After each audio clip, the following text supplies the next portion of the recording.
we are rolling on the wrong side of the hedge. Okay, awesome. Cool. Nic Sisk, welcome to the wrong side of the hedge. Thank you for having me. I'm so excited that you're here. So excited to be here. I have so for people who are watching this probably already know, but you, for me anyway, have been like we had Max Palmer on a couple shows ago, and now we have you, and it's so nice to have like people that were even part of the Vermont comedy scene before I was doing it come, because you guys were such like champions of it, that you were doing it before there was really a scene. Like, do you feel like that you were kind of one of the first people start, like how established was it before you became a part of it? Yeah, I mean, as far as like the scene goes now, there's definitely like, I'll mention people's names or like where shows used to be, and people are like, what are you talking about? Like, but and your hair instantly turns gray as you're talking. Yeah. You're like, oh, my lumbago. Like But I mean, there definitely was like a scene when I like the first local comedy of like thing that I ever went to was I went and watched a few open mics at Levity. You were Levity way back then. Oh man, no one's talked about Levity yet. Yeah, I never performed at Levity. I'm not trying to claim that. Okay. Because that's a whole different ball game. But yeah, I remember going. I had a friend who really wanted me to do stand up, and she found out about this open mic at Levity. I think it was like the summer before I started college, so I would have been like 18. Oh my god. And we just went and watched. I remember seeing people there. Like, I remember seeing Josh Starr there. Yeah. I remember seeing Mike Thomas there, Carmen Lagala, like all these people, Joe Gingras, and Nathan and Natalie. That's so cool though. So they were performing at Levity too. Okay, that's really cool. Yeah, because when I started, Nathan and Natalie were just stand-up comedians. That was like their whole. Oh my god! I can't imagine the improv part not being there. Yeah, I don't think there really was much improv happening. Okay. At the time. Well, this is before the club was even a thing. Yeah. Right? I mean, because then when I started doing comedy, Levity had closed, but there was the weekly open mic at Nectar's, which I know you had been to at least a few times. Yeah, just I a remember couple. Seeing you there. And there was the Wednesday nights at Nectar's, Thursday nights at Half Lounge. God, I forgot about Half Lounge too. There was an open mic and showcase every Thursday. That's right. That's right. And then there would just be kind of like bar shows around. The first show I ever did was at Monkey House. Who booked you? Do you remember? Nathan did. Oh, that's cool. It was like a Fresh Meat was the name of the show, so they would just like put on newer people. And they were so encouraging, like as soon as I started, which was definitely helpful because I was a super awkward 19-year-old that had no friends my own age, and I was just like hanging out at bars where I couldn't drink, like telling jokes. So it was helpful to have these people that like did this thing that I thought was so cool be like, oh yeah, like keep doing it, keep coming out. So there was definitely like a scene, but so I started in 2013, so it was 2 years before the comedy club opened. Oh my god, I had no idea that you started when you were so young. Yeah. Like when I hear about that, when people go and do comedy before their drinking age, that's like a whole other barrier that like us who started over the age of 21, like that takes so much guts to go to a place where you have to stay sober and do it. Even get into a bar? That's so cool. Like, what's that like? Like, could you even get in? I mean, what? Yeah, I mean, they all the places. I don't know. I guess talking about Nectar's and Half Lounge is fine because neither of those places are open anymore, but which is crazy to say. I can't. Nectar's is so it's so weird. But I guess technically Nectar's was also a restaurant, so like I know people underage were going in there. I guess I technically don't know if Half Lounge should have been keeping me out or not, but they knew I was underage for sure. I remember it was like my 21st birthday happened on a Thursday, so like the bartender like made me a really fancy drink, and so definitely like locally I was able to get in places. I don't remember it ever really being an issue for me. I know I had a friend who he won the contest years ago, and one of the judges booked him on a show in New York. Oh, that's cool. He must have been 20 at the time, and he went all the way to New York to do this show, and they wouldn't let him into the venue because he wasn't over 21. Are you serious? So definitely there is that's gutted. That guts me. Yeah. It definitely is a possibility for people, but I don't remember that ever really coming up in my time. Oh my God, being underage. What was your like 19-year-old material like? Like what kinds of things were you talking about? Oh my God, I should have brought like all my notebooks. We could have gone through. Do you them. have them all from all the way back then? I have them all somewhere. I don't know exactly where they are, but I have kept all of my comedy notebooks. That's cool. That is really, really cool. Yeah, what kind of stuff was I talking about? I don't even remember. There are like a handful of jokes from that time that I will bring back. I was wondering, do you ever like sneak in some of your older stuff like that? Yeah.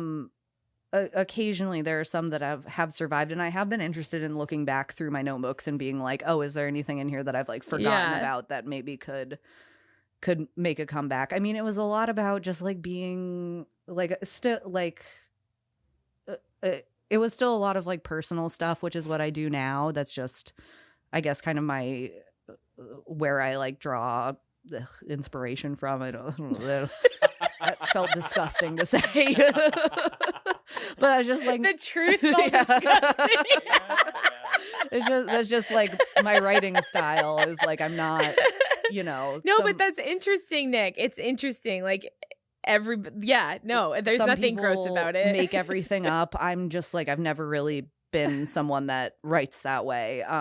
So it was a lot of like personal stuff, which at the time would have been just about being like a single 19-year-old girl. Like, right.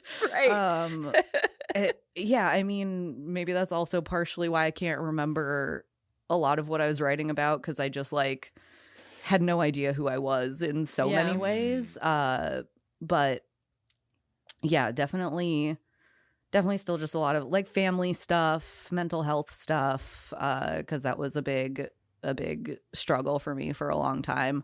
Yeah. So writing about it always helped. Lots of stuff about my dad.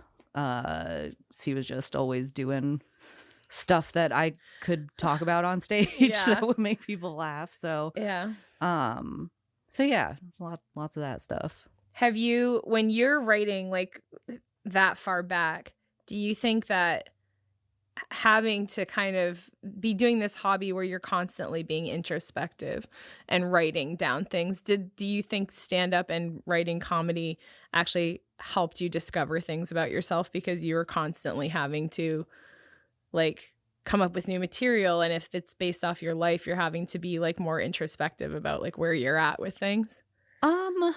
Sorry, that was a really long-winded question. That's okay. It's just you've just had such an incredible journey, Nick, from like when you like the material you doing when you started versus like you discovering yourself and finding out who you really are, and like it's interesting. Like I'm just curious about like if you ever were like writing down something like, oh yeah, this is how I feel about this, or like this is like who I am actually. Yeah, I guess it's one of those things. It's kind of like a chicken and the egg situation where it's hard to say, because I know like every time I have one of these realizations about like who I really am, I definitely get a lot more material out of it because I'm like having all these thoughts, but I don't know if it's coming from that like writing process or vice versa, or you're just being with yourself more. So when talking to my therapist, he recommends journaling all the time, so I have to wonder if like journaling is similar to the stand-up process of writing jokes. If you're... Are you a journaler at all, Nick? Like, do you ever do that stuff? I go in and out. I find it so incredibly helpful. But like anything I find helpful and good for me, I don't do it enough. Same. But like it was huge for me when I a couple years ago went through an intensive outpatient program. One of the big things for me was like there's a lot of there are so many like tools they give you and like homework you have to do, and so much of it is like visualization or whatever, and I'm just like can't visualize, like that's just not how I think. And what I found really helpful was like for a while every day I would just like go to a cafe and literally write down everything I was hearing, everything. Like I'd be like, I can hear them grinding. Because you have to be present. Yeah, because I like something I really was struggling with at the time and continue to struggle with is just like being disconnected.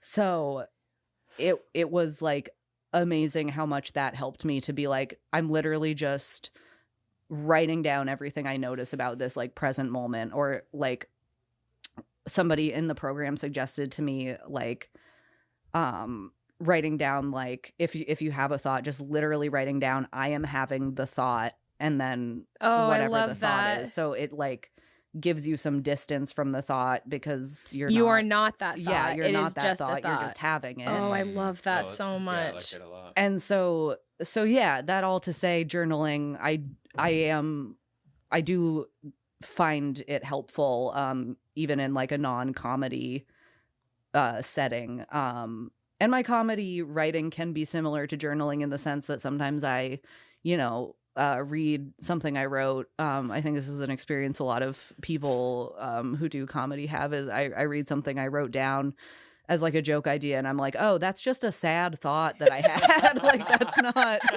Yes. That's not a joke at all.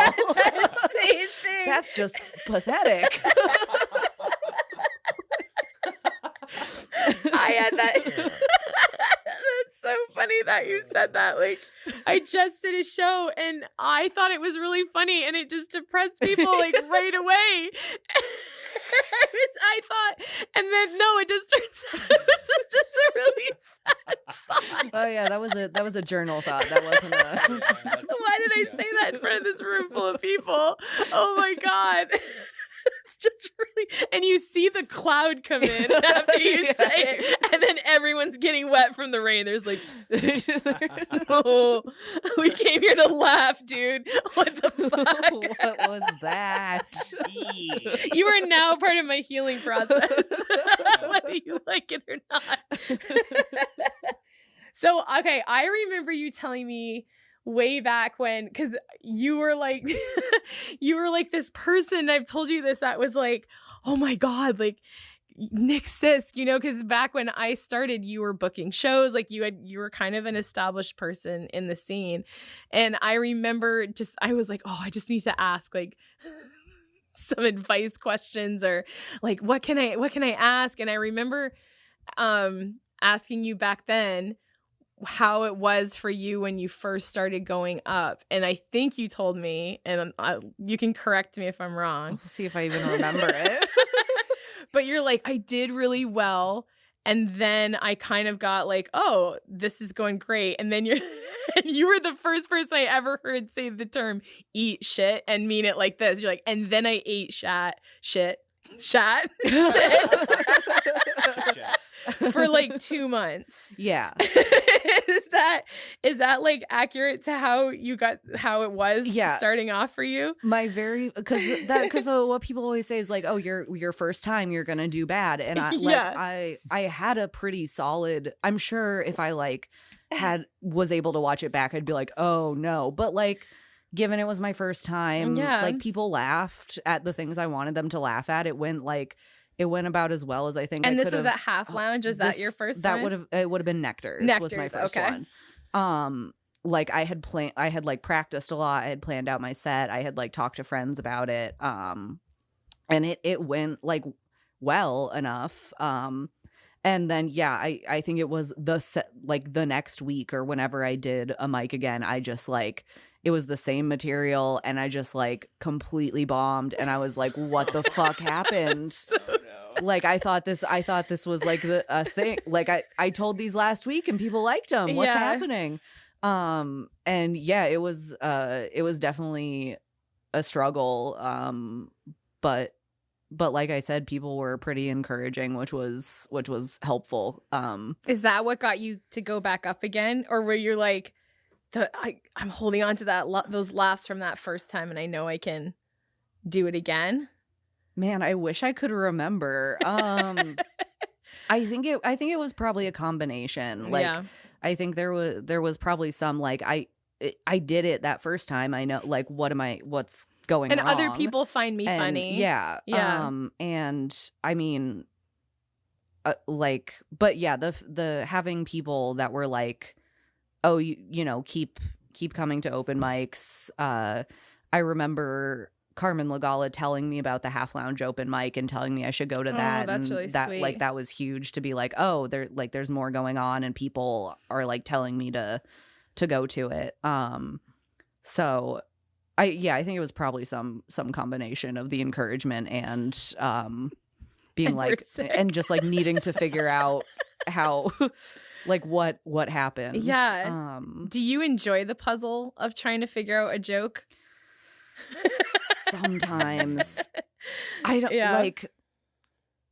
like it is so satisfying when you have something and you're like, I know there's like something here. Yes. And then one moment it all just like clicks and you're like, oh, if I say this or if I set it up this way, or like if I do a silly voice when I say like it just like all the billion things it could be, that I enjoy.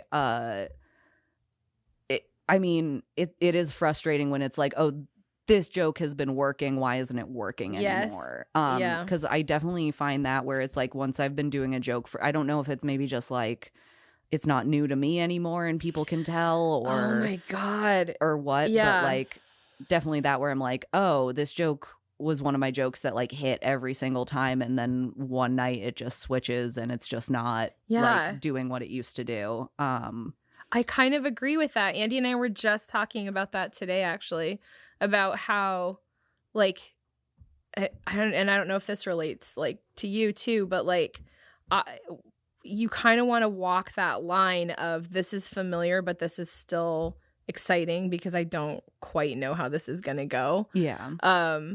And then I don't know, like I had the same thing happen where I feel like the audience, like I don't think I'm like emoting it this way, but like I feel like there is like a dead eye look that I get after a while if I've done like these jokes so much that like no matter how much you do act outs or whatever, it's all in your eyes. Like it's all like, oh, you're like, have you had sets like that where you're like, how did I get to this point already in the set? Because I've totally been like, zoning out, and absolutely. Just dialing it in, where I'm just like, oh, it's the same thing as like if I'm like driving away, I've driven a lot of times, and I just like space out, and then I'm like, oh, how did I get home? Is there a small child in the grill of the car?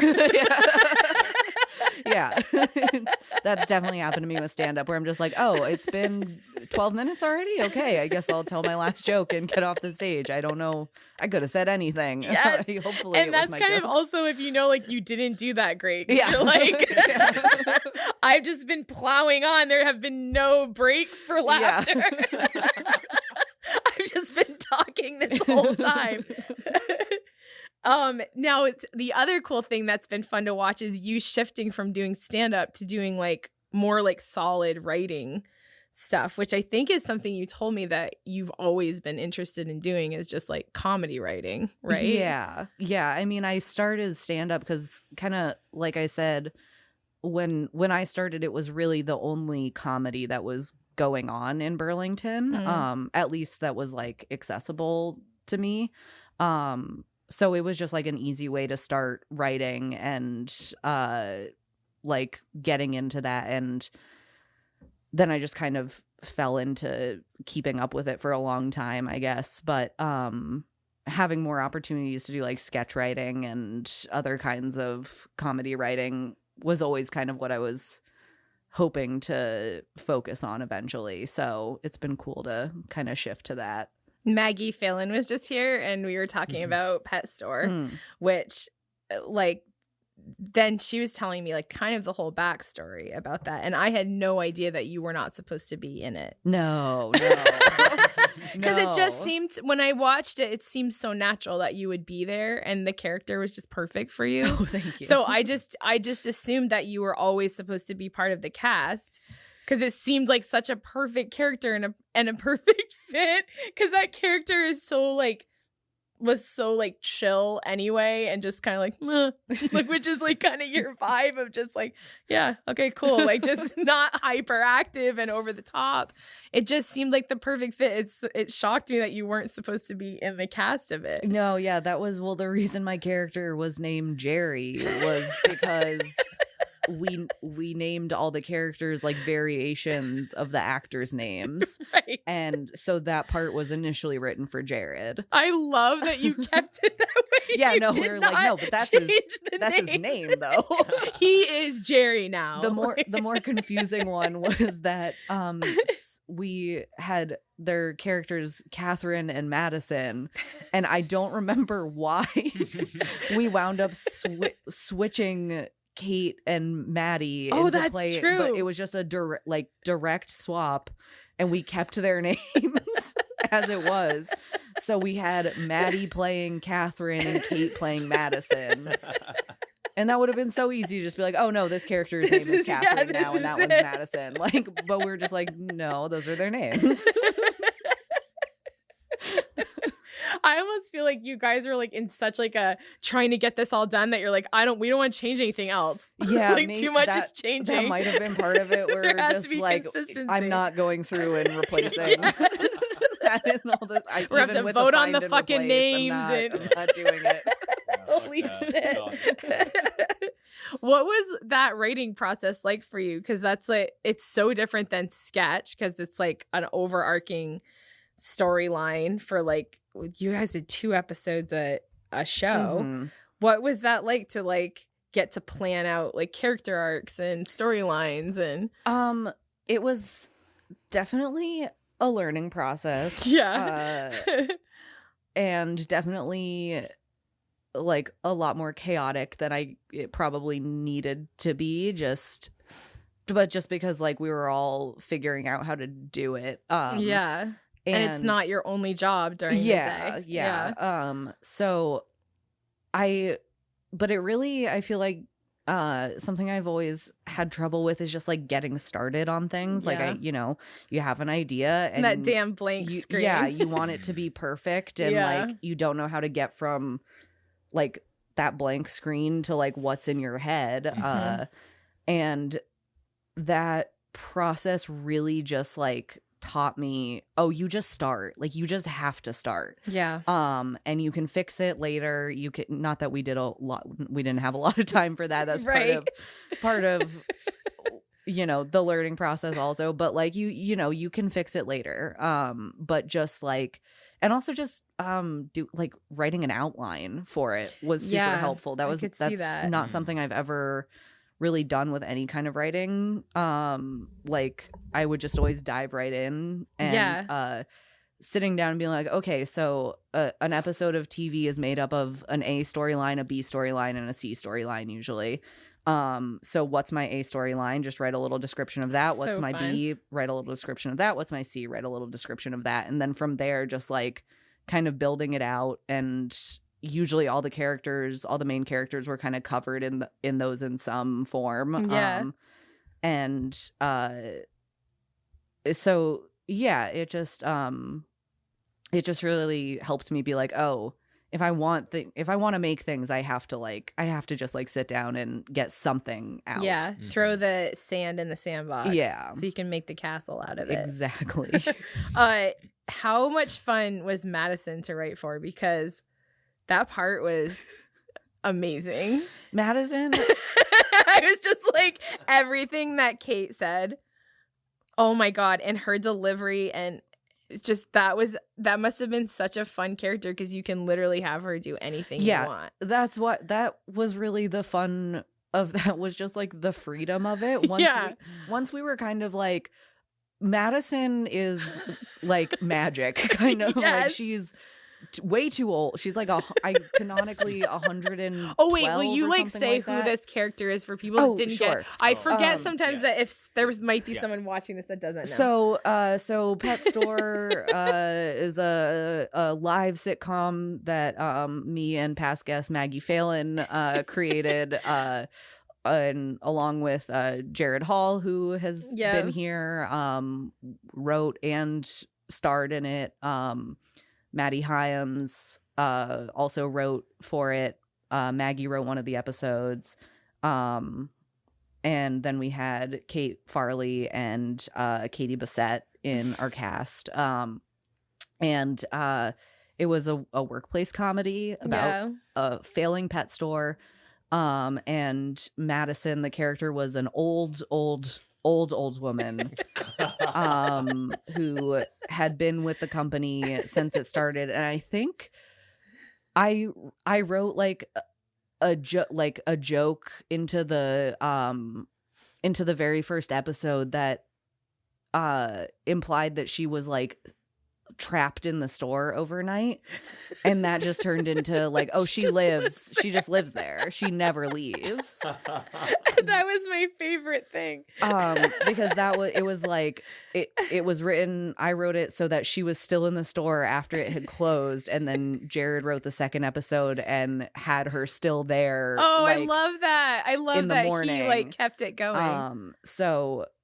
And then I kind of can't remember when we were all just like, oh, anything can be true about Madison. But Yes. That became very fun to just be like, oh, what kind of like crazy thing can we add to her backstory or make her say, or Oh my God, when she won the cat show. Yeah. Well, and the other thing I love is like how just the hodgepodge of characters that you guys had too, because Katie Bissett's character, the social media influencer, like the way she played her too was just so over the top and like kind of obnoxious. And then you had Madison, who's like totally different, and then you and Maggie, who you guys had such great chemistry too, like working. Thank you.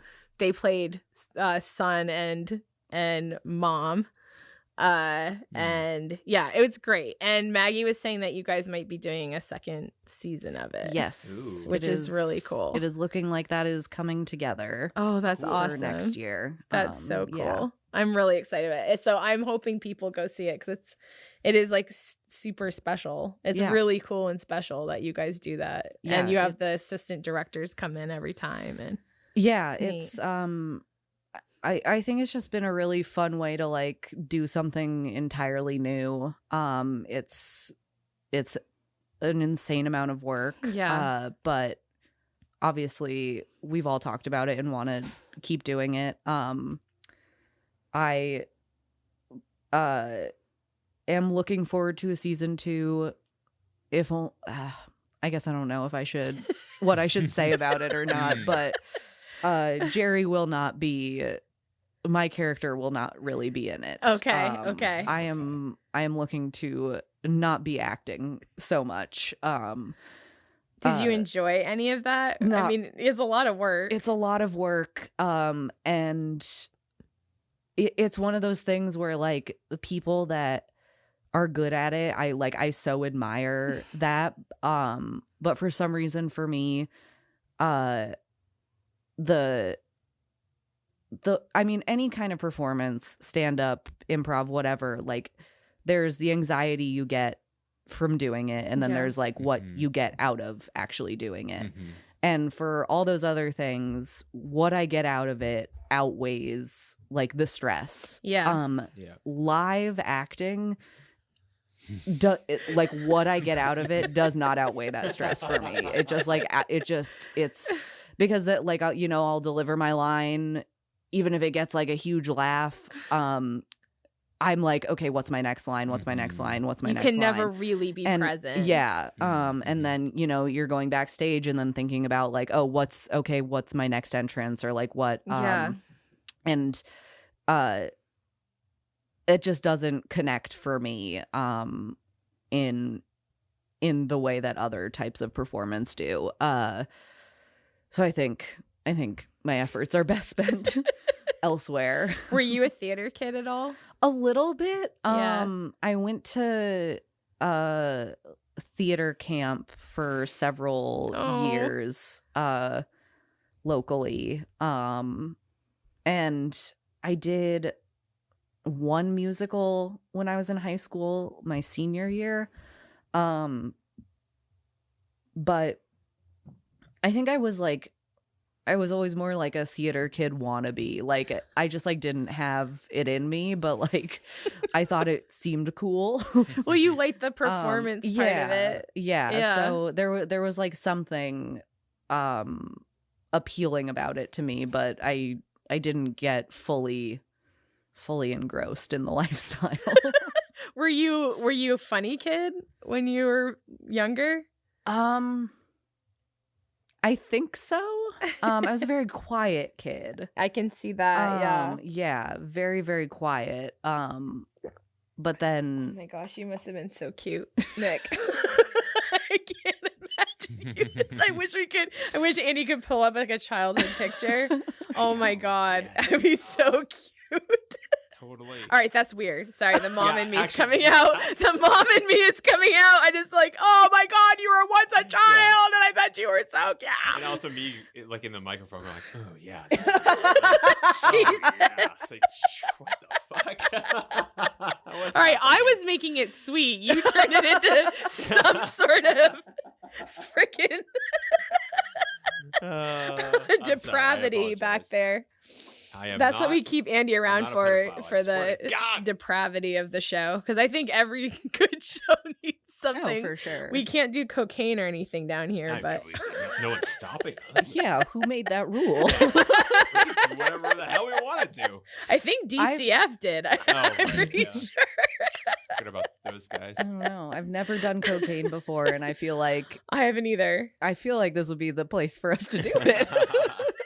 Okay, Nick, when I said I haven't either, everybody knows that. Like, do I give off the vibe that I've ever done cocaine? There's nothing about me. Maybe. I think that would be horrible, dude. I don't think I take this out however you want to. I'm so excited about what you're about to say. If you were like, I used to do a moderate amount of cocaine, I wouldn't be like shocked. It's also not shocking to hear that you've never done it, but like it just like I don't know your life. Maybe when you were in your early 20s, you were be like two years after being in a Mormon. Oh my god, yeah. I've only done cannabis. That is the only thing I've ever done. Well, PCP, and people have. Yeah, that's right. I did PCP, bath salts. Angel dust, all that. I forgot about that. Somebody said though that if I ever tried it, I would need to. You need to be alone. Like you're gonna annoy the shit. Because my energy level's already so high. I forgot what we were talking about. We derailed on. I know. We just started talking about cocaine. A drug user. Whether or not you were a funny kid, you were a quiet kid. Very quiet kid. But I think I like when with people I was comfortable with, and like when people got to know me, Yeah. I think I was a funny kid. Because it has to start somewhere. Yeah. It has to start somewhere. It didn't start when you were just like little 19 Nick. No. Like it started. It started. Why am I telling you? I'm sorry. The cocaine talk just threw me. Well, can I bring up something that I thought was interesting? I don't want to cut you off though. Oh my God, please do. I'm not making any sense right now. Well, Go for it. I thought it was interesting what you said about how for you, the having lines created a certain level of like anxiety. But for me, having lines created total comfort and freedom. Like yeah. So I thought that was interesting that you had a completely different take on having lines. I don't know. Yeah, because now you do improv a lot, right? With Jared and Justice. Yeah. And do you that's like totally a different camp. Like how do you feel about doing improv? Terrified. It's terrifying. Right. And which maybe is a similar like it might be a similar anxiety to having lines like that I have to memorize where the thing when you talk to people that like do improv and don't do stand up, a lot of the times they're like, "Oh, stand up seems so scary because you're just like up there by yourself." And when you talk to people that do stand up, that's what they like about it. They're like, "No one's relying on me." Yes. I'm not like and that is a big part of what's scary about improv and like live stage acting is like if I fuck up my stand up set, I'm only fucking up myself. Like, yes. Yeah. And I can do whatever I want to like kind of try to save it or like fix it. Yeah. But if I fuck up a line in pet store or whatever, yeah, that's fucking up the person that was waiting for me to say my line so they could be cued to say their line. Or in improv, if I'm not like paying enough attention or like I don't know, it just like having other people being like reliant on my performance is terrifying to me. Yeah. I totally get that. I mean, I think the most like maybe we worry about with stand up is like I don't want to cool the stage off for like the person coming behind me. Mm-hmm. But if they're coming behind me, they know what the fuck they're doing. That's what you would hope anyway. Yeah. At least if I'm not the headliner, which is like fuck that position, like that's terrifying. But if they're coming behind me, I'm sorry I crop dusted a little, but I think you're gonna be okay. I do get that, and I also kind of enjoy like, oh, I earned this laugh like because I wrote this specifically for me, and this was like, oh, okay, like. You are validating this weird thought. But that's I'm not totally messed up. You do have lines. Like I think that's like because I will never do stand up. I'm terrified of. But they're all in your inner monologue. I don't know. It just feels different. I think different, anyway. Like to you, Nick. Like how is it different? Like doing a set versus like. Yeah. Like it. There's a difference, but what is the difference? Because you still have lines, but not really. Well, I mean, I think part of it is like what I just said is like if you fuck up one of your lines, no one else is gonna. It's not like you can then. I did a show a little while ago where I have a joke where I talk about pronouns, and I don't know what happened. I've never done this with this joke before, but I misgendered myself at the top of the joke. And I just was like, oh, this can be fun. Like this now that me making that mistake, like, let's just have fun with that. There's not as much pressure to like, to stay on script because if you somehow get off script, you can you can kind of pull it back and be like, oh, maybe it'll be fun if we peek behind the curtain. And I'm just like, Yeah. I totally fucked that up. I've said this joke a million times. And like humanizes like, you a little bit. Right. So I think there's just maybe a little bit more freedom with it when it's your stand-up. And yeah, also I guess like because you wrote it, and not only did you write it, you wrote it for yourself to say. It's not, I mean, obviously some people do characters on stage, and I think we all are some sort of like heightened versions of ourselves, but like I'm not getting up there and like putting on a name and like an outfit and like pretending to be somebody else. I'm a heightened version of myself, but these were things that I wrote for me to say about my own life. So I think it just like kind of sticks in my brain a little easier because of that. And because they're just thoughts that I had. They're not like I'll fix them up and like try to make them the funniest version they could be, but it's still just at the end of the day a thought that I had. Right. Yeah. That, and actually like you talking about pronouns, like I'm so curious to know how that journey has been, because you started off believing you're one person and now you're doing stand-up as your true self, or as you know your true self to be. And how is it doing stand-up talking about being transgender and non-binary? I would imagine that would take a lot of courage to say your truth on stage in front of an audience that you don't necessarily know where their head is at with that stuff. Was that a big hurdle for you to have to get over, to be like, dude, I'm just going to be myself up there and say who I am?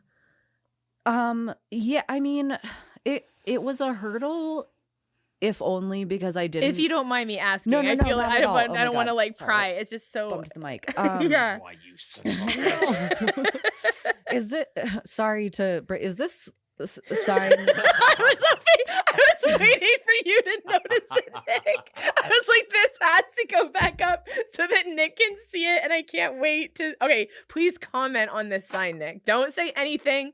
Just comment on what you think this sign. What do you think of this sign? What I'm guessing. What I keep glancing at it. I love people's interpretation of this. Is it reminding me to eat the mic? Yes. Okay. Much, yeah. But it looks like a Yeti dick. It does. Well, so I think what's like and the curly Q wire on the it just end. like you could have just like drawn it off. Like, I off know. the page. Why did you do it, Tim Burton? Like curly Q at the I was end. sitting. It was like a Sunday morning. I had the markers out. I was getting a little artistic, and I was You didn't want it to end. I don't know. I guess to me these lines indicate like air, so it's not. It's like you're inhaling. Like I can see that. It's not the best drawing. No. Look, I knew exactly what Nick knew what it was. Yeah, eat the mic. Eat the fuck out of that mic, Nick. Come on. Am I wrong? Is that not what it means? I want you to You got it suck right. off. You get a prize. You guessed it right. Yeah. Okay, what's my prize? And I don't know, awkward Prize. conversation with Yeah. us. Sorry, Nick. That's all we have to offer. Oh, wait, we did have a bowl of Tootsie Rolls. I don't know where it ended up. I'll I was grab supposed to bring it down here. I'll go grab them. You guys keep talking. He's going to go grab the Tootsie Rolls. I could not wait for that because it was on the floor when we were first coming down here. I'm like, we need to put this up because I can't wait to see what Nick I've says had the about thought. it. I've been having the thought since I sat down, and I was like, "Do I say? I don't need to bring it up. I'm pretty sure that's what it means. I don't need to." And then I don't know why I just You like bumped needed the to bring mic, it and I up. was just like, "I guess I gotta talk about it."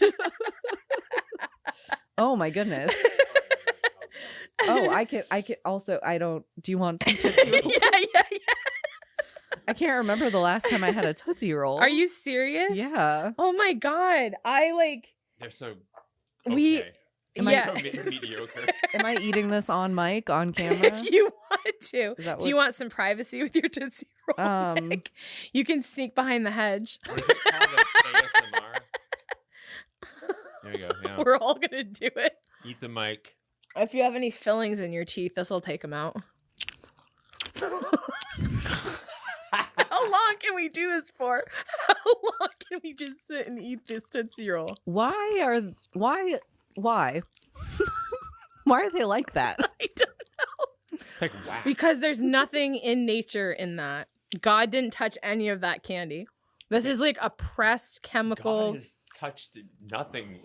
There's nothing natural in any candy. Like, Except for ones like maybe at Wealthy Living or something. Oh, yeah. That some sad child is getting on Halloween.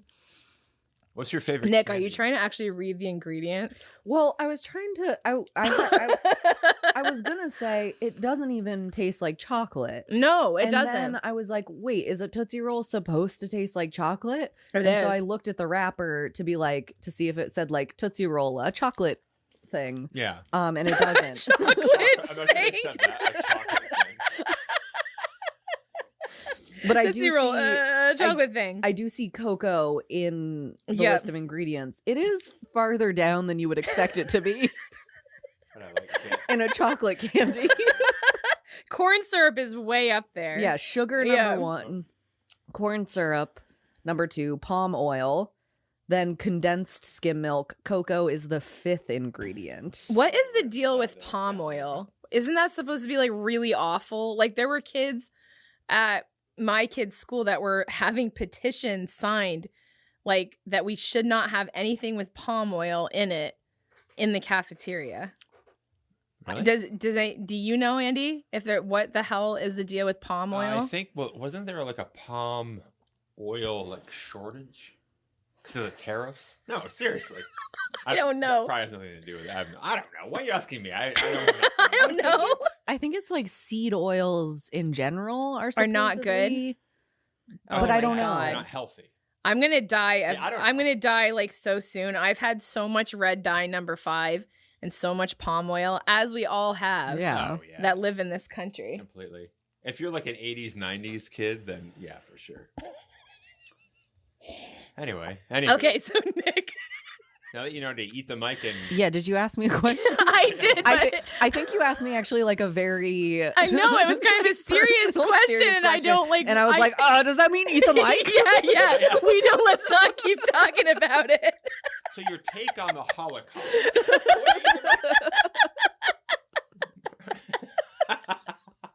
Because you and I also talked about how now I feel really awful. Remember I said like we can Oh, cut out anything I'm on that camera like now, you sorry. want. I'm gonna cut that out because I feel really bad. Like the whole idea of like having an intimate conversation is terrifying. Like I would rather like admit something on stage to like hundreds of people before I would say it to someone's face. Yeah. In an intimate setting like this basement. Yeah. And just to be clear, I was prepared to answer that question. Okay. I wasn't. don't- It just like I feel so bad. I was like, because I keep thinking, like, what if I ask something and someone's like, "Fuck you, Meredith. Fuck you." I'll tell you. Will If you you say it? If you ask me something, I'll say fuck you, Meredith. You will. Now I want to try things to get you to say it. Do it. Yeah. How do you feel about the Holocaust? It was bad. Yeah, that's actually really easy to answer. I feel like it was bad. It was a very bad thing. I don't have any mixed feelings about the Holocaust, and I'm not afraid to.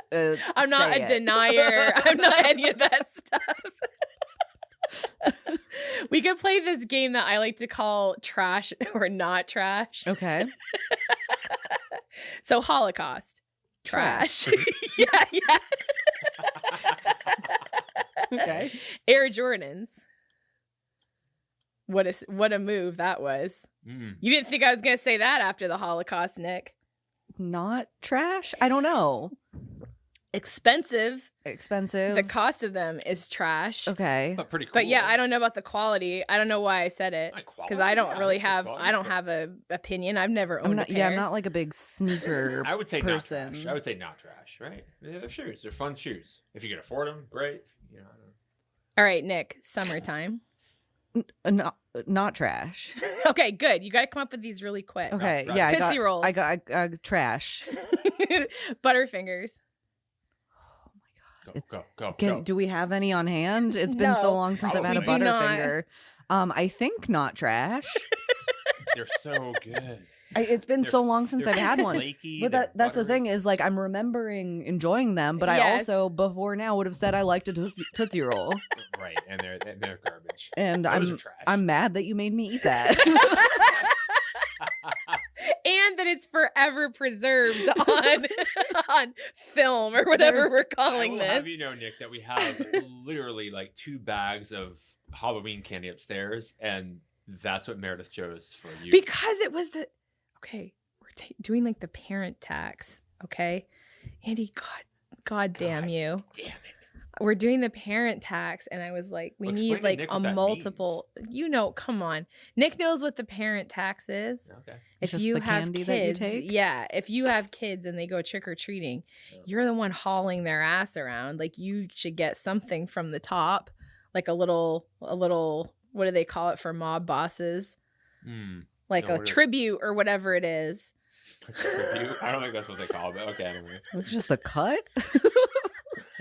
I don't know. Yeah. Andy, look it up. Yeah, look it up. I need to like have a laptop. That, like, I look things up in the real Yeah, Andy, look it up. There's I a know. lot of questions have come up. I know, like actually We have so no answers many, for and anything. we keep going, Andy. Nothing. And I'm like, I don't know. Pull up a picture of Air Yeah, Jordans so I can decide. Yeah, if they're trash or not trash. Yeah. All right. Living in Vermont, dude. Why don't you just be honest? Is it trash or not trash? You're not going to hurt anyone's feelings down here. We all know it's expensive. I think it's trash and not trash. I don't know. Living anywhere kind of sucks right now, it seems like. That's actually pretty Yeah. damn true. But like Except not in reality. It's great to live That's there. nice, yeah. Going back to the drugs, yes. Yeah. but yeah, I don't know. I'm enjoying living here right now. I've hated living here in the past. Yeah. It is way too expensive. Yeah. It's it's trash and it's not trash. Good God. All right, next Yes. one. Go, rapid fire, though. Now I'm like having a hard time thinking about them. Pants. Go. Pants, Trash. skirts, trash, heels, Now you're fucking answering. trash. What are you doing? No, it's Because Nick. these are things I have a strong opinion about too. Okay. Elephants. Elephants, Not trash. What the hell? Am I going to say trash? I mean, syphilis, what? Trash. syphilis. Oh, yeah. Trash, I guess. But not people that have. I don't want to. If you have syphilis, we still love you. You're not trash. Yeah. Is that the corn Your cob, crotch the corn is. cob dick disease? No. No, okay, never mind. I think it's what like. I need a laptop. What's the Very corn clear. cob dick disease? I don't know. I thought that was like an STD, like where your dick gets all like It turns into a bumpy or something. face. I don't know. I'm serious. know Like nothing. I don't understand understand. I did ask somebody if there was such a thing as dick worms, like a parasite that you just get in your dick. Yeah, isn't there a thing where like if you're peeing in a certain kind of river, the fish will like jump up your urethra? Oh. Are you serious? Oh God, like a lamprey, like up your dick? That sounds disgusting. I don't know what kind oh of fish. God. Sounds like it would hurt. Well, I looked up dick Right. worms and they like just like swim up your pee stream and then go into your. shit. Because they're so small that maybe you wouldn't notice. I don't know. How big are they? I don't wish I had a know. laptop. I mean, it has to be small enough to go up your penis hole, so it has to be small. It's not going to be like freaking Champ, dude, unless your dick is really that big. No, I'm packing over here. So.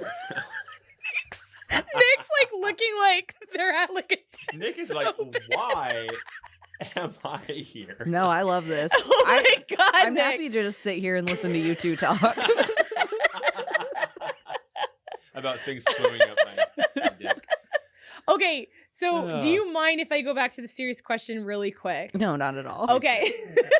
Because you do have, I guess the reason why I asked was because you have that bit about the guy with the coat on and the American flag. Is that a real thing that happened? Yeah. Yeah. So how often does that happen in a show? Not very often. That's the only time I think I've been like specifically heckled. Okay. I definitely there are audiences who like if I had to guess what's happening is that they're not particularly around here. Yeah. They're not like hateful necessarily. Yeah. They just like don't get it. And once they hear that's what I'm talking about, they're kind of just like, I'm not going to get this. Yes.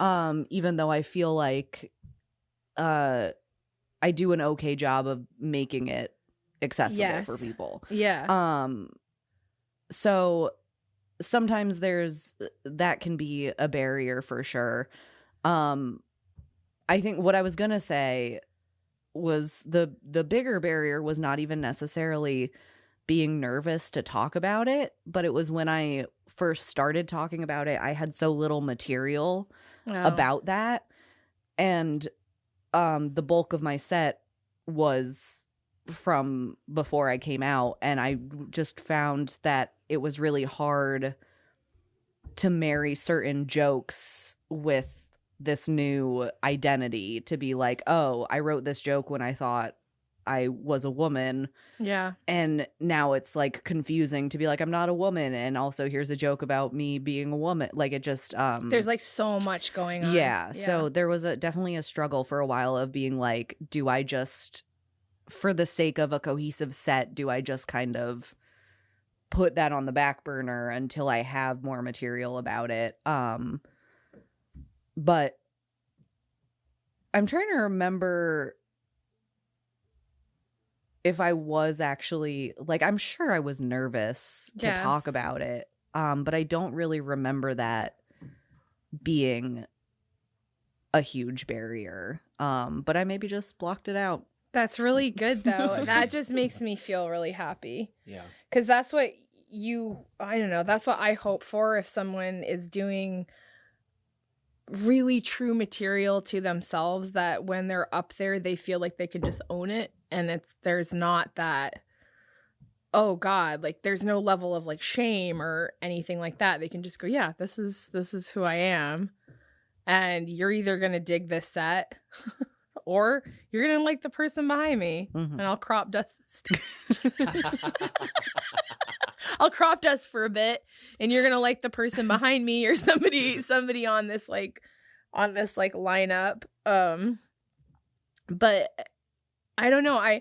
It's like I was just thinking earlier that I'm trying to work more on material like that, because I feel like there's so many like brave stand-ups that are just like, yeah, these are the jokes I'm telling, and this is who I really am, and you're either with me or you're not with me. And I'm still going to be me regardless of how well this set is received by you. Like this, I'm leaving the stage the same person. And I still find this stuff funny. And I had this talk with Tracy Dolan too about like, as you get older, and I wonder if this is the same with you, you start giving less shits about making everybody like laugh in the whole room, and like, oh, I made that pocket laugh with like material that's really me, like 100% me. It's almost like more validating than if you just do like a really simple joke that everyone's gonna laugh at.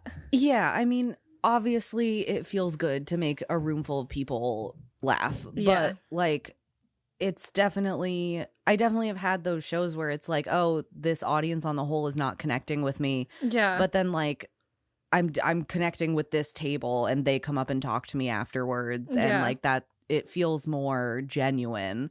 I hate making people laugh with jokes that I don't care about. I've had jokes I've written that I just like keep in my set because they always work, and I'm just like, I don't even really like this joke. It doesn't feel good to tell.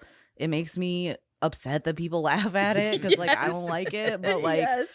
so yeah, I definitely feel that, and I would rather make like a small portion of the audience laugh with stuff that is actually true to me and I genuinely find funny than like make a room full of people laugh with just like bullshit that I don't care about. Yes. Yeah.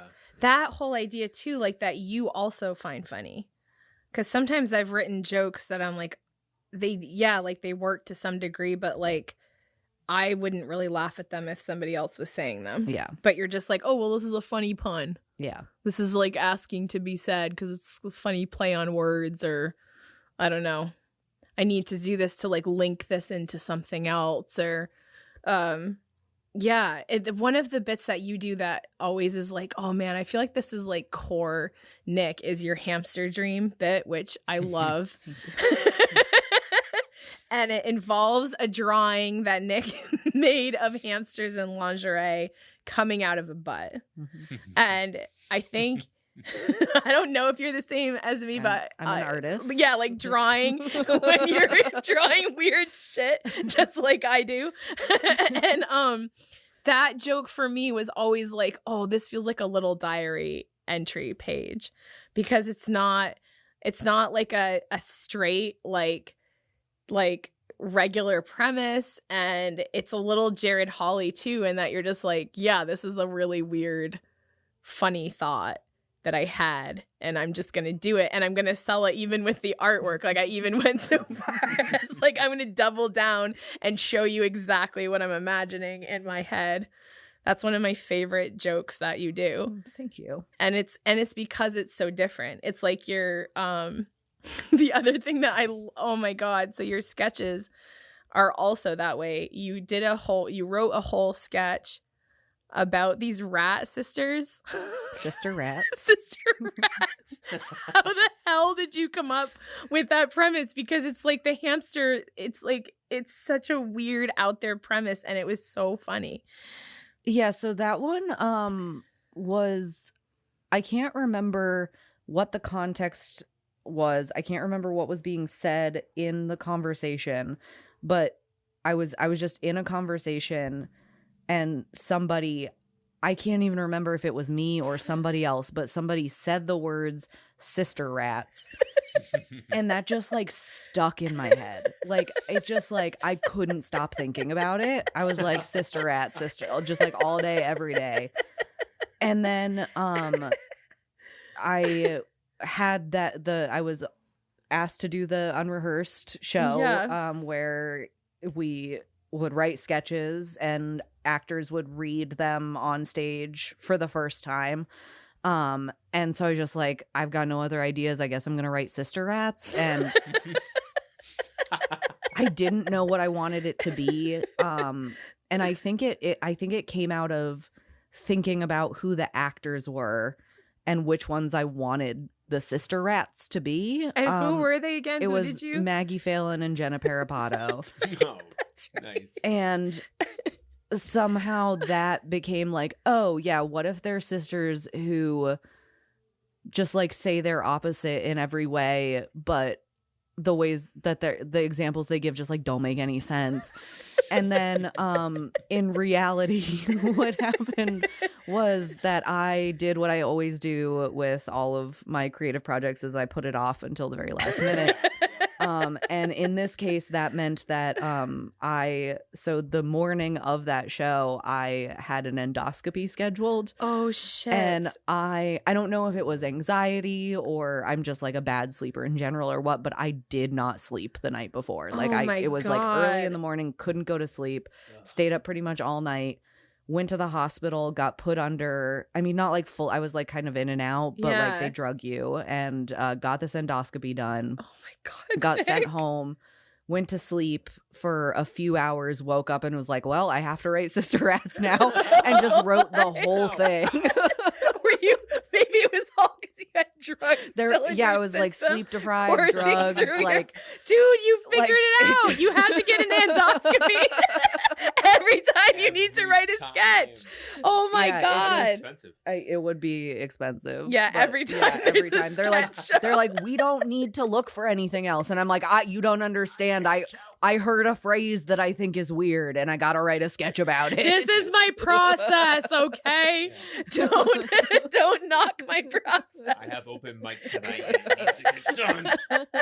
Endoscopy is down the throat. down the throat. Okay, yeah. it's not up the butt. It's not. That's a That's a colonoscopy. Yeah, Okay. endoscopy is down. Oh, the, so Nick, down the that's not throat. bad. You could do that you could do that more than once a year and be sure, fine. Yeah, for sure. Yeah. Oh my god. Okay. Well, I mean, we could do that down here if you needed to. It's Yeah, just sticking I have something things, down you know. your Well, I need the drugs too. I think. Oh yeah, yeah. that's true. Well, we It's talked the about having drugs more than cocaine. anything. I don't Down think. here. I think cocaine is maybe a little bit the opposite of what they gave But you me. need something that like Mellows Yeah. you out. Yeah. Cocaine, as far as I know, does the opposite, right? yeah, it gets, that it gets like you all like bleh. so you need like a freaking Quaalude. Mm. And I only know that because of Wolf of Wall Street. When he takes Oh yeah. Oh my god, Nick. That's what we have to freaking talk about, dude. Wolf of You Wall Street. well no. I've never seen it. I'm not gonna have anything to say. No. I didn't know. You're gonna do a review. I of a didn't movie know. you've never seen before. You didn't do your homework. I didn't know I God was supposed damn to it, watch Wolf Nick. of Wall Street before I came here. And take notes. Yeah. Look, I would have done it, but nobody told me. I expected an annotated screenplay when you came down here with notes in the margins. You All read you the need to know is screenplay. Wolf of Wall Street is lots of drugs, lots of sex, rinse, repeat, rinse, Yes. repeat. And it's Martin Yeah. Scorsese, so it's like And Margot long Robbie. and Yeah. Okay. Anyway, So you are also a film fan. Mm-hmm. Okay. And you love Substance. Are you serious? Oh my god, yes! Oh Here we my go, here we god, go. this is amazing. Oh, yeah. This is amazing, Nick. Are you serious? Yay! That's amazing. I can't believe that. oh man. I had an endoscopy the other night. That's what gave me the idea. Oh my god. Okay, so you were the one that convinced me to go see it. What is it about the Substance for you that just like, oh my god, this like clicked so hardcore? I think it was just Because how many times have you seen it? Because I know it's been quite a few, it right? actually hasn't been as many as I would like. Okay. I saw it. I think I just saw it twice in theaters. Okay. I was planning to go see it a third time. Yeah. And the day that I was like, oh, I have time was like the day the Roxy closed. Oh And, god, that's really sad. Yeah. No other theaters here were showing it. No. I was in LA over Christmas last year, and I did find a theater out there that was still playing it around that time. That's cool. And I almost went to go see it, but it just didn't work out. I do own it on Nice. Blu-ray Yay, Nick. because I was worried that it wouldn't be available on streaming Yeah. in a way that was accessible to me. So I was like, I just need to have. I need to hold it in my hands. I own so little physical media, but this was like one of the things. It's like this and the 2 seasons of Flight of the Conchords are the things that I own on like So That's a different. really media. good ad for the Substance. Like somebody who owns nothing, no tangible media owns this. Yeah. But I think it was just so it was so completely how do I say this and not sound like an idiot? I wanted to say it was so completely what it was. But it was just like everything I learned about it afterwards, like everyone was telling the director to like tone it down, to like take things out, whatever. And she just like was like, no, that's not the story I'm telling. And it was just so over the top, so just not subtle at all. No. And like it just was what it was. It was just like this is what the Substance is. It was really the thing that made me be like, oh, like practical effects are so cool. Yes. Because I love like Cool. thinking about like the gallons and gallons of blood they use for the final scene. And it just like, I remember that final scene happening and laughing out loud in the theater. God, Like it was so crazy. just like this is ridiculous. Yes. This is ridiculous what's happening right now. Yeah. like this So paired much. with the music, like the just like everything about it is so ridiculous, and it Yes. just all worked for me. I mean, and the performances were great. Yeah. It looked amazing. It Mhm. just was like a gorgeous movie to look at. All the colors, like everything about it. Yeah. And yeah, it just again, going back to like practical effects and just like the director's dedication to it, when there's like a close-up of, this was something Jared Hall told me, when there's a close-up of her, Demi Moore, like injecting the substance, that's actually a shot of the director actually injecting herself with just like a substance. Wow. Like colored saline or something like that. Oh, Like God. she, like it's Wow. not a prop needle. It's not like she's Whoa, literally that just is mind-blowing to me. Yeah, doing that's it. practical right and there. it Yeah. like it just it's just like the dedication to her vision. my And God. yeah, I think people talk about how gross that movie is. It is obviously nasty. Yeah. I think the grossest thing about it is the sound design. And I just Yes. love that, like, it's just like all those little noises turned all the way up. When he's like eating when the he's shrimp. eating, when he's Oh, eating the shrimp. God. And then even stuff that's not gross, like she takes a Diet Coke out of the fridge and it's like got condensation running down the side of it, and you hear it like Yeah. just like bubbling down the side, and it's like it's so loud, but it's like when that, his boots, like when he walks, Yes, it's so yeah. loud. yeah. Yeah. That's interesting. Oh my God, that's such a good note. And it instantly puts you on like a hyper aware and hyper focused. I felt the same way that, and I'm finding this with movies now, and I'm wondering if you're feeling it too, that there's certain movie houses that just are willing to take the risks, and I feel like they always pay off. Like, even if you're like, I don't really get what the director's trying to do, you're like, at least it's something different. At Mhm. least it's not another Marvel movie. Yeah. At least it's like when I went to go see Nosferatu, which I wasn't the biggest fan of. I really wanted to be a big fan of it, and there were sections of it that I just absolutely loved. Like, oh my God, some of the cinematography in that movie is just absolutely gorgeous. But like, I was still sitting there going, but this is different than every other thing out here now. Mhm. Like, I'm more willing to take a risk with my money when I go to the movie theater and see something like The Substance that you're like, that was so over the top and insane, and I've never seen anything like that before. And maybe I don't get what the director's trying to accomplish in parts of it. I did with The Substance because it was so like over the top what they were trying to say. But there are certain movies that I've seen, like I love Ari Aster, Mhm. and some of his stuff like just goes right over my head, but you can't look away because it's just so different than anything else up there. Are you liking that with like movies now? Are you feeling that that's true for you too, that you're more willing to like Talk to Me was such a cool movie and so different? And Yeah. like, Absolutely. I mean, you've mentioned like, I think a lot of the movies that I would bring up in this conversation Yeah. are like the people like Ari Aster. I just started rewatching Hereditary the Oh other my night. I only God. got halfway through and I was like, I'm sleepy. I can't. yeah, like, there's no way. I need to be paying full attention to this. But yeah, Nosferatu was one I loved it. Okay. And I totally I totally understand not loving it. Yeah. I saw it 3 times in theaters because I thought it man, was that's just really cool. so gorgeous to look at. Yeah. And that was another one where it was like everything I learned about it made me like it more. Like all the rats in that movie are real rats. Like they did. Oh my, see, and maybe that would cool. help me There's just enjoy it more. yeah, there's just like all these interviews were circulating with Willem Dafoe afterwards where he's just like talking about how cute they were and what great co-stars they were, and like Well, and it's his just so character nice. loved animals Yeah. so much. He loved the cat. It's so nice. But yeah, all the like and yeah, Talk to Me I just saw for the first time like a couple months ago. So good. And the other movie that those people made Bring Her Back.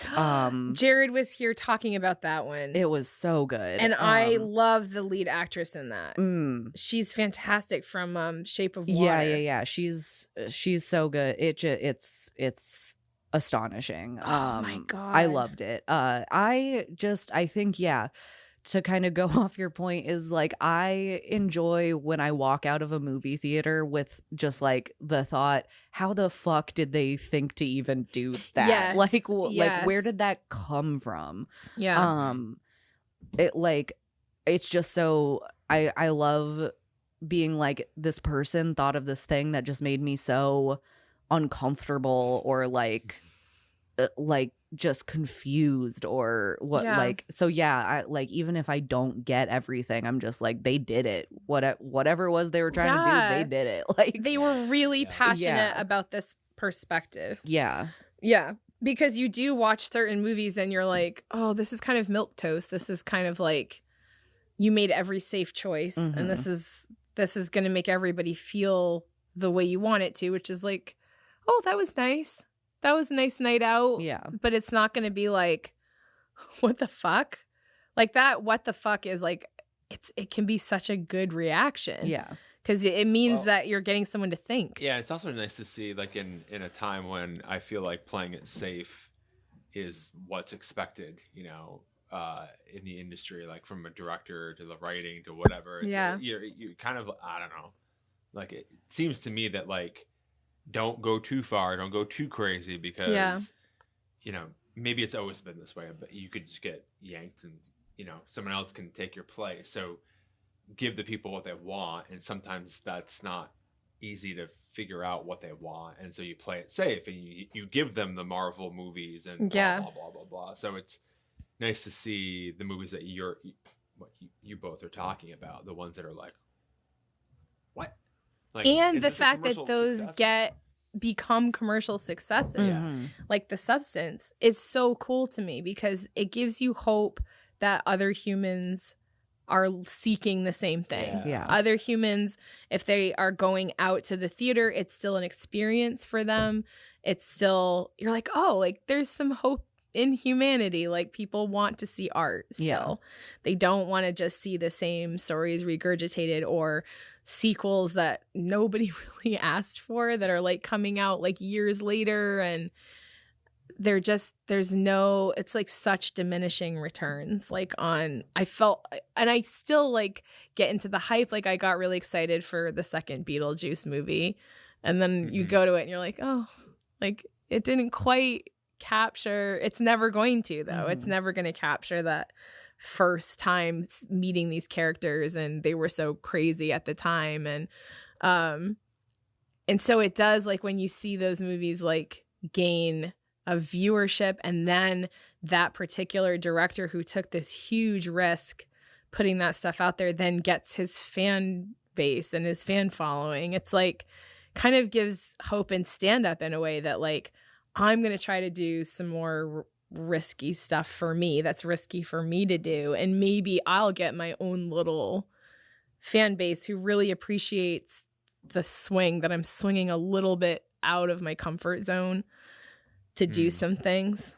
Because there is, I do think as consumers, like, the pendulum, I hopefully feel like is swinging towards more artistic projects. I really believe that. Like, I believe like people are kind of getting sick of the Marvel stuff, and I'm hoping, I don't know, I'm really hoping that, like, what we're seeing now with A24, Focus Features used to be the one that everybody went to for their little crazy projects, but like A24 is like this like awesome company now that just like guides these artists out, and it just makes me really happy. I could go on and on about it, but like, I don't want to keep interjecting here. No, please do. I'm like rambling. Well, it's interesting because it's like TV used to be like, you know, so TV was that like every episode was like, you know, meh, you know, kind of like just a bunch of quantity, but not necessarily a lot of quality. There's exceptions, you know, obviously, but the movie was where, like, you know, the movie industry is where you saw like everything that we're talking about. Yeah. And then something like flipped, where now it's like TV is like where all these like wonderful like stories are developing, and like every episode's worth like watching. And so I feel like the movie industry was like, whoa, okay, now what are we gonna do to answer, to answer that? Like we only have an hour and a half, 2 hours, 3 hours. We really gotta like pack a punch, because we don't have multiple episodes. We got like one shot. We got one audience at a time here to captivate. And so I think we're starting to see like, the magic of filmmaking come back, maybe as the response. Yeah, because like what Nick's saying, like people are starting to do more practical effects again. Like it's more expensive. Like Guillermo del Toro just opened a stop motion animation studio, which is like totally reverse of what everybody else is doing now. It's just a really cool time. It's a super, super cool time to be watching this stuff. I don't know. I think it's a really cool renaissance that's happening right now. Were you like a film person growing up? No. This is like a very, very new oh, that's awesome. Like interest for me. Where like I just didn't watch movies for like I've seen movies obviously, but like it just wasn't a big part of my life. And I always kind of had that thing of like I don't really have the attention span for a movie right now, and then I'd watch like 6 hours of TV or whatever. Like it just like for some reason the idea of like focusing on one story like in movie format just wasn't appealing to me. And I guess it was around the time The Substance came out, or maybe a little bit before that. I just kind of was like, oh, I haven't been to the movies in a long time. Like maybe I should try like going to the movies more often, like actually having that experience. Sitting in the theater again. Yeah. And it was helpful. Like my schedule is kind of weird. I usually work nights. I have like weekdays pretty free. And Jared Hall also has like some weekdays free, and I was just like, well, I know that if I invite Jared to see a movie with me, if he can go, he's gonna say yes. Oh, what a great movie, buddy! And so it was just kind of like a combination, I think, of being like, oh, like I want to hang out with Jared more. So let's do that in a way we're both comfortable. Yes. In a dark room, not speaking to each other for 2 hours. Right. And then staring straight ahead. And then once the movie's over, we have a built-in conversation topic. Yes. And then once we've said everything about the movie, we leave. Which is also a lot of my friends have been making fun of me when I say that's my preferred first date as well. As they're like, you want to go sit like in a room where you can't talk to each other? And I'm like, yeah. Yep. Yeah. They can't talk to me. They're not allowed to talk to me. Yeah. And Damn it, we should have done the Hedge like that tonight. We should have all watched a movie together. And then we have a specific thing to talk about afterwards. It's like a film critique, film channel thing. Oh no, we did this all wrong. Yeah, so what is that like for you? Like you and I have talked a little bit about it, like not on camera, but like, and it's always interesting to me, like bringing people here, because Andy and I have just been together for so long. Like I just am so curious. What is it like dating right now? What is it like? Everyone has talked about the apps, and it seems terrifying and scary, and you guys are the bravest people I know. I don't know. The apps, I need to get off of them, I think. But the thing about the apps that is not terrifying and scary is that you just know that the other person's interested in you. Yeah. At least on some level. Yeah. So like what I would like to be better at is like talking to people in real life and like just being like, maybe this person will be interested in me, maybe they're not. Like what, like like what is it that goes through your head like when you're like having to talk to someone in real life? Like what prevents you from What's doing going through your it? head right now? Get me the fuck out of here. no, Like how nervous were you to come and talk to like were you nervous at all to come down here and do the Hedge? not because I know you. Right, We've known each other for a long time. Right. It's it was not super nerve-wracking. It's more like those new like Yes. I just I don't know how to be myself with someone Mhm. yet. Where like I was just talking to a friend about this the other day where I go into meeting people thinking like, oh, I should just be myself, right? Like if that's not, gonna work for them, then that's better to know right off the top. Yeah. And then I get into the situation and I don't know how to act like myself. It's not even like a conscious choice I'm making. I'm just like, I have no thoughts. I don't know what to say. I don't. So that's hard. And then like, as far as what's going through my head when like talking to people in real life and in person is just like, oh, this person doesn't want to talk to me. Yeah. This person doesn't even want to look at me. This person would rather I not exist. Yeah. And that's true of like people I want to be friends with too. I'm just like I've had so many friendships that started way later than they needed to because like the other person thought I hated them because I was like they don't want to be bothered by me, so I just won't talk to them, and that came off as me hating them. Like when in reality I was like, no, I was trying to help you. I thought I was doing you a favor. I relate to that so much. Yeah. And you're looking at their face for any sign and cue that they want to get the fuck out of this conversation. But sometimes you're like, but I'm halfway through the sentence now, and I just feel like another one's coming up, and you're just going to be stuck here forever. I'm so sorry. I'm so sorry. That's hard. Yes. It makes you not want to leave the fucking house. Yeah. Because you're like, I don't want to have to do this It's mental easier. work So much every easier. time I talk with somebody. Yeah. But if I'm if I text, I don't have to look at any facial cues or anything. And you can I'm just going to put that there and you can touch it when you feel like you need to. Yeah. I'm not going to pressure you at all. Like I've had certain people go, why did you tell me this over text? Like, this is something really serious. Like, this isn't something you should text people. Like, right when I was going through all this shit, I was just like, and here's my whole story. And I would text it. It's like, this isn't what you do, but it's like, It's but easier, I don't though. want to bother them. So I'm just going to leave this here and they can find it Well, also, whenever they want to. You can think Yeah. through your thoughts. Yes. Like writing. Yes. On the flip, yeah, like also just like for myself, it's just I don't have to worry about answering a question that I'm not prepared for them to ask or Yes.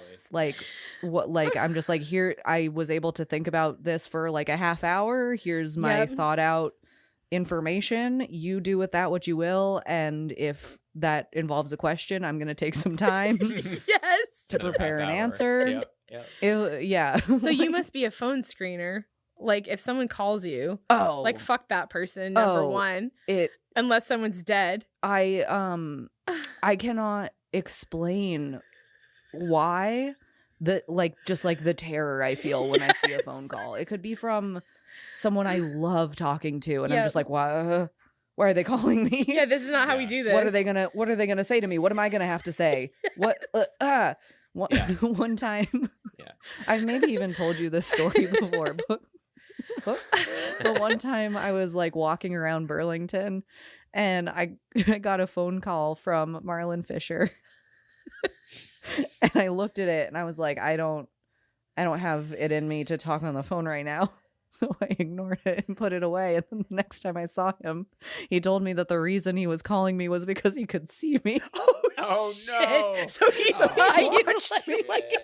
Oh, oh no. that sucks. That's like the worst way that could possibly have gone. So now that's a new fear. No. If I'm out in public no. and I get a phone call, I'm just like, Shit. where are they? They can see me right now. Yes. And it's even more of a fear if you're at home and then Oh they're like, my "I God, saw that's you." a horror movie. Oh, Yeah, that's a horror movie. Oh God. Oh. And that also would then keep me up at night. And I'm like, Marlon Yeah. saw me. I'm the worst fucking person. know. Oh That my sucks. God. And Yeah. it's not like we've all done that. But what are the odds? 100%. Like, what are the odds that the person was standing right there? Also, Marlon, that's a little creepy. That's funny. I think yours is, I love you, Yeah. but that would scare the shit out of me if I answered and he's like, hello. Yeah, I'm And he's watching right you. across the street. Oh my God. Yeah. Oh, That's awesome. you made the right choice. Thank you. All right. Oh my God. I can't believe we're at time. That went so quick. Yeah. Oh my gosh. That went really, really quick, dude. It did. Oh my God. Well, Nic Sisk, thank you for coming on the wrong side of the hedge. Thank you for having me. I hope it was pain-free. It was. I hope. Okay, I mean, good. aside from the Tootsie Roll, kind of hurt my teeth. Never again. Never again. If you come on, which I hope you will again, Butterfinger. never again. Yeah. Yeah, we'll have Butterfingers next time. Okay.